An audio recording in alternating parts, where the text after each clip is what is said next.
Hello and welcome to Aerotech's Automation 1 version 2.9 Motion Control Platform Release Update. In this video, you'll discover the following new features available in the 2.9 Automation 1 release. Let's begin with features that are being released from beta in Automation 1 2.9.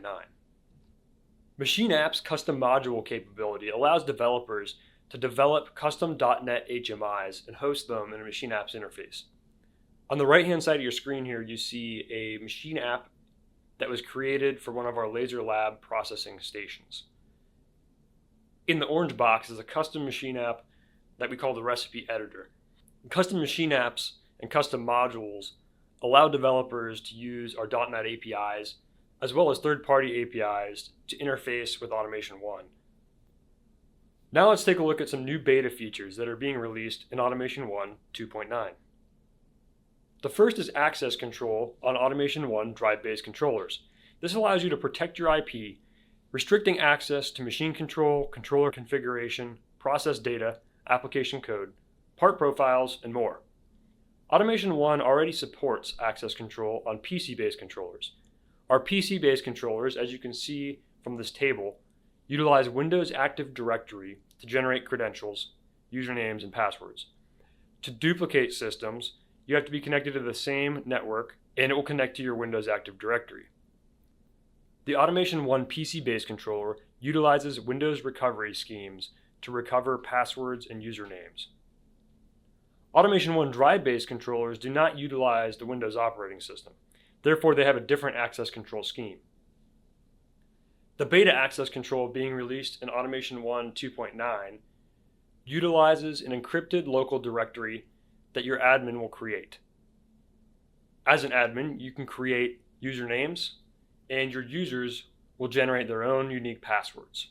These are all saved on the system in an encrypted fashion. In order to duplicate a system, your admin can download the MCD, the machine controller definition file, with the encrypted local directory. When they download, they will be prompted for an encryption code that will encrypt the already encrypted local directory a second time. This ensures that the only person with access to this directory is the admin who downloaded the MCD. The admin then can upload the MCD on other systems for system duplication. For recovery, Automation 1 drive-based controllers use a hardware recovery scheme that require users to configure ports in order to recover their password and user information. Access control on drive-based controllers is made possible by Automation 1's Secure Communications beta release. Automation 1 functions in a client-server architecture. You see on the right here the Automation 1 MDK, the client, connected to multiple Automation 1 systems. An Automation 1 system consists of a drive-based controller and possibly other drives connected over a hyperwire network. In this example, we have Automation 1 System 1, Automation 1 System 2, through Automation 1 System N, all connected over a local area network to the MDK. Secure Communications encrypts the information between the MDK, the ISMC, the Studio, Machine Apps, Status Utility, and Automation 1 APIs using TLS protocol. This provides secure communication between drive-based controllers and Automation 1 products, allowing users to be confident that their data is safe.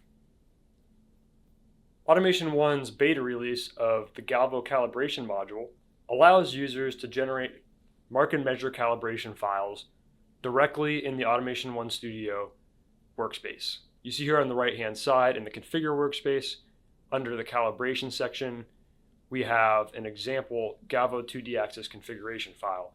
The user is presented with questions asking how many rows and columns they marked, what the sample distances are, units, and any sort of correction divisor if they want to put the units in as millimeters or microns or nanometers. And then they fill in the table in an Excel spreadsheet style format. This generates a calibration table that can be loaded onto the controller or merged with other calibration tables.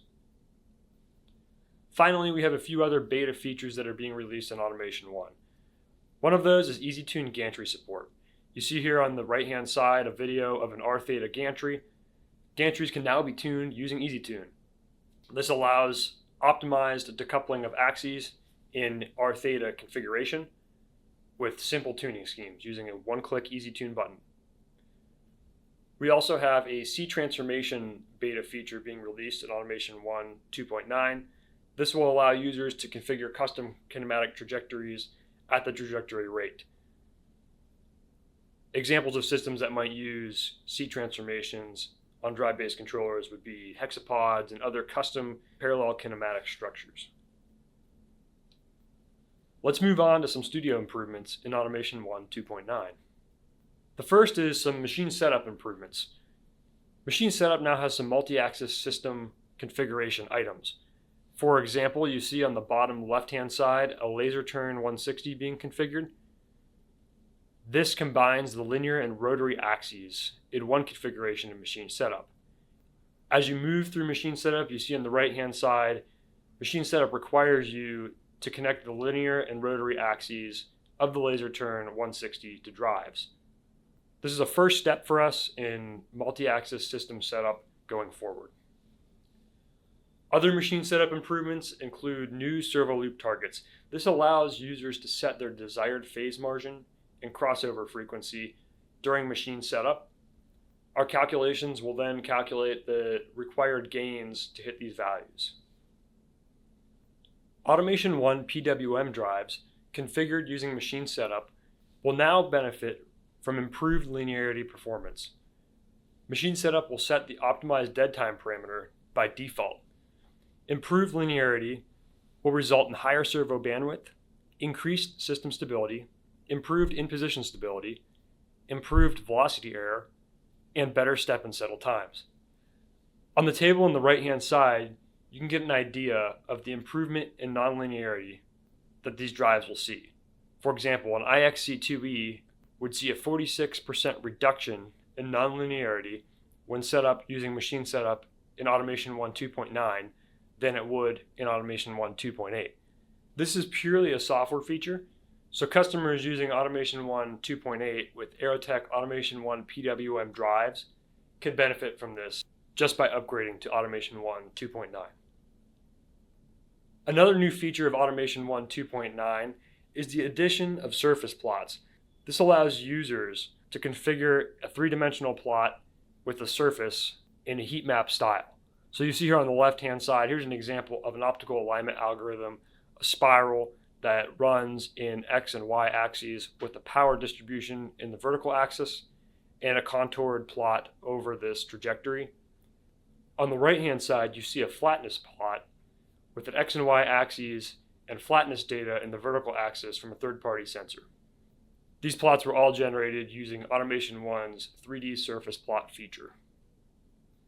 Now let's look at some of the controller improvements in Automation1 2.9.